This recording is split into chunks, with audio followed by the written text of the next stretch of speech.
Hey guys, Mr. Homer here again, and I'm just going to do this short video going over yesterday's homework, the questions on the interlopers and also the vocabulary. So let me get right to it.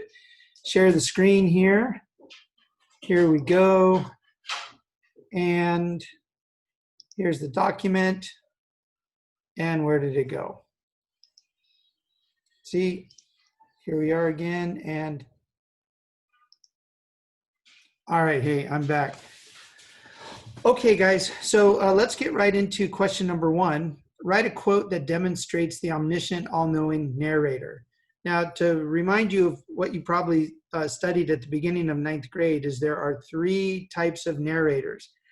This narrator, the omniscient narrator, is the all-knowing narrator. He knows all the private thoughts and feelings of every character who's in the story. And we accept what they say as 100% true. Okay, so that's omniscient.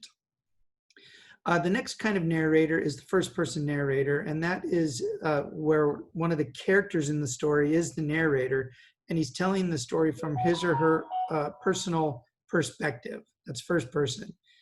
Okay, then we have the third person limited narrator, and they're semi-omniscient. They know a lot, and they might know the private thoughts and feelings of the main character, but they tend to focus exclusively on that character. And so they are semi-omniscient. So we're talking about the omniscient narrator in the Interlopers. And so the question, write a quote that demonstrates the omniscient narrator. We need to find a passage that shows private thoughts and feelings of not one, but both of the two characters. So if we go to our story, okay, scroll down from the beginning of the story here. There's the vocab, there's the start. And I already highlighted this quote. So if you see here, it says, the two enemies stood glaring at one another for a long silent moment. Now, anybody could see that just through observation. So that's not omniscient. But now look at the next sentence. Each had a rifle in his hand. Each had hate in his heart and murder uppermost in his mind. So knowing what's in someone's heart and what's in their mind is showing omniscience. Okay, so that is our example. So I copied that, and I'm just going to go here, and I'm going to paste it into the document. I'm even going to change the color because, oh, I don't know, that just makes it better. And so here we go.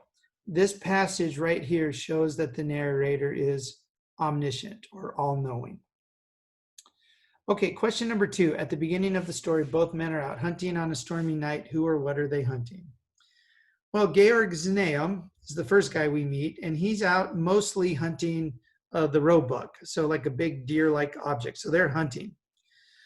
But he has his eye out for his enemy, Ulrich von Gradwitz. Ulrich von Gradwitz, on the other hand, is out hunting for Georg Znaeum. And the reason they're like this is because they're disputing over some land.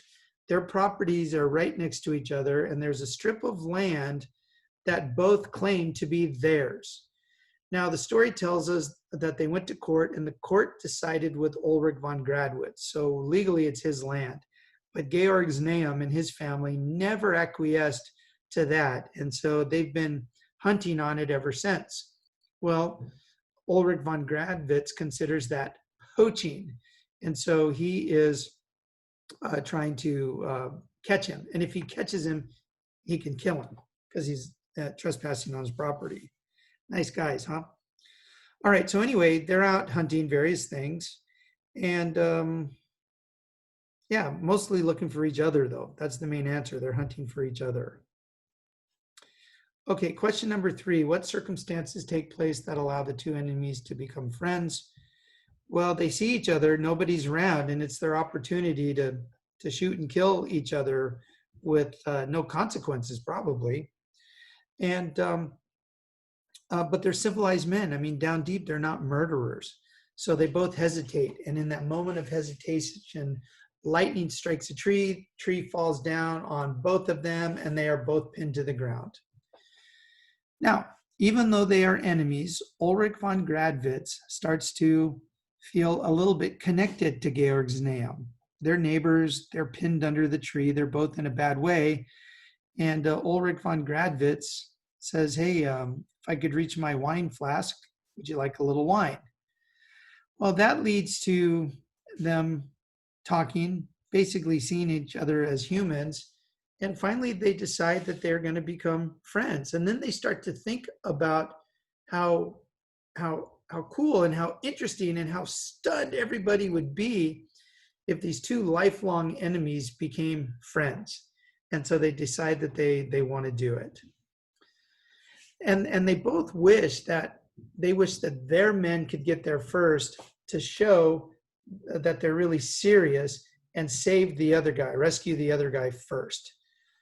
Okay, so that's how they become friends. And it really comes from them being in the same position and realizing just how connected they really are.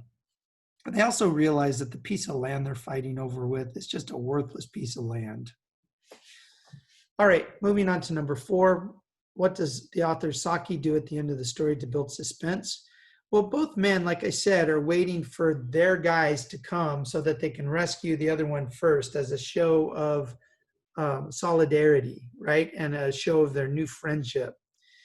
And so when these creatures start coming towards them, it's dark, it's stormy, they got blood in their eyes, it's raining, they can't really see very far off. So they know someone's coming, but like whose men are coming? And that's where the suspense starts to build up. And once those men get there, are they going to follow through? And so there's a little bit of excitement going towards that. But then finally at the end, in fact, it's the very last word of the story, we find out that the creatures that are there to get them are a pack of wolves who are going to, eat them, basically. So the way the author builds suspense at the end of the story is by revealing at the very last that it's wolves, and all this brotherly love that they're now expressing towards each other is now just wasted. It's like these two stubborn old guys waited too long to finally get it right, and it was too late. All right, number 5. How does the omniscient narrator help us know that Georg Znaeum and Ulrich von Gradwitz have really changed? Well, because we know what's in their mind. At the beginning of the story, we know that they both have murder in their hearts and minds. But now we learn later on that they both wish that their men would get there first to show their new friendship, to show proof that they really had changed. And if we didn't get that piece of information, we wouldn't know if they were telling the truth. Both of these guys have reason to lie. All right, they both say originally, if my men get here first, they're just going to drop the tree on top of you and no one will know. And so both guys would maybe want to lie and say, well, if my men get here first, we're actually going to rescue you. It's a way for them to save their own backsides, if you know what I mean. But the omniscient narrator tells us that they both had really changed, and that's the advantage of the omniscient narrator here. Okay, let's look at the vocabulary here. I want to do this pretty quickly. So number 1, the fight could end in one of 2 ways, blank or death. So there's 2 ways. One could be death and one could be them getting back together again, right? So that word is reconciliation. So I'm going to copy it. I'm going to paste it right there, reconciliation. Okay, number 2. They never blank in the judgment of the court. Instead, they bitterly opposed it. Well, the word acquiesce means you never really give in to something. So even though the judge told them that the land belonged to von Gradwitz, the Znaeum family never acquiesced. Oops, wrong word. Did you guys catch that? They never acquiesced. They never consented or agreed. They never gave in. So there we go. Okay, feeling insulted, he blank angrily. Well, he was insulted, so he lashed out, said something in anger, and that is retorted.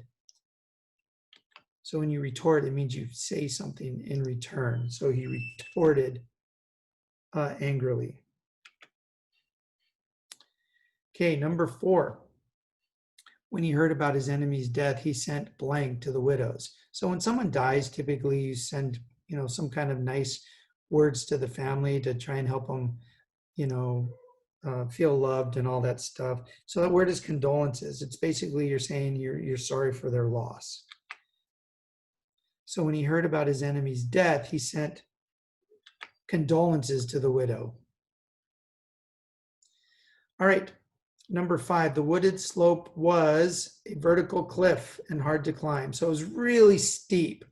And so the word that we have for that is precipitous.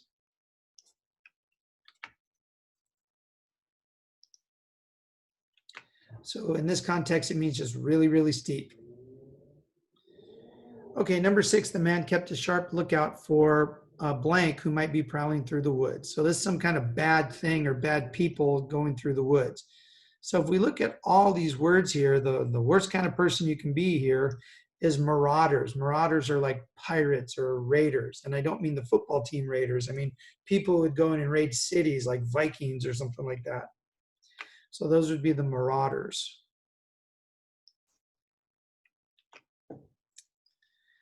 Okay, number 7, his blanket being captured was so great that he cursed aloud. So he's feeling really awful about this, really frustrated and angry.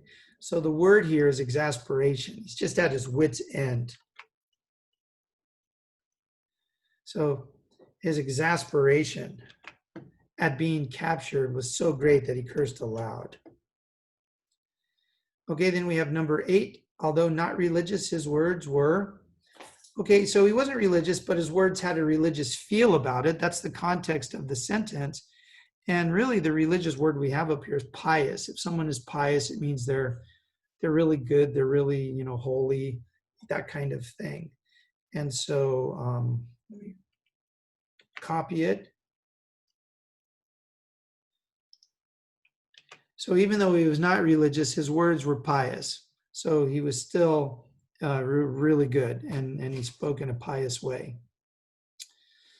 All right, number 9, unable to free themselves, they waited for their rescues to give them help, basically. And the word for help on our list is an old word. We don't even use it really anymore. The only place I ever see this word used is in this story. It's the word succor.